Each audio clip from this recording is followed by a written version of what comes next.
For someone who wants to start to garden, I would recommend that you would need to get some hand tools. A pick or a hoe could work, a rake, a little shovel, and some hand forks and hand trowels would be a lot easier.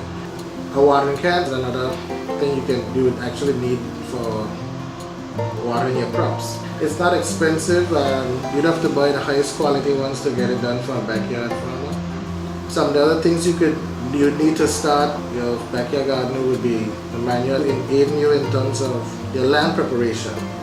Right? You would actually need some form of seeds or seedlings, which you can purchase from the agriculture department.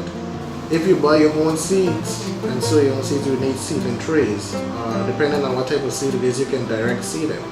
You can start seeds in any open container as long as you have proper drainage. You have ProMix, you cover them, you can grow seeds in anything. If you don't have ProMix, you can go around a blolly tree or any tree that has a heavy leaf litter with some form of humus in it. And you can use it once it's soft and nice and low drainage. It's just a form of way to help the plant start and get easy going in terms of development for when you put it in an open field or container.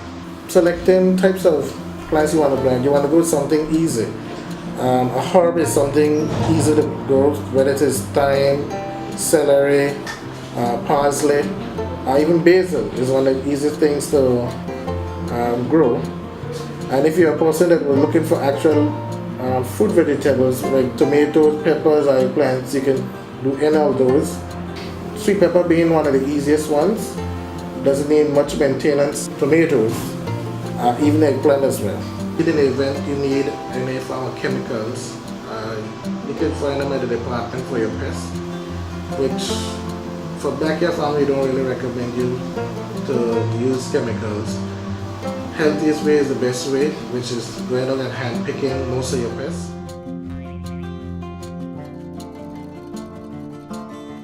Tune in next week as we prepare to plant.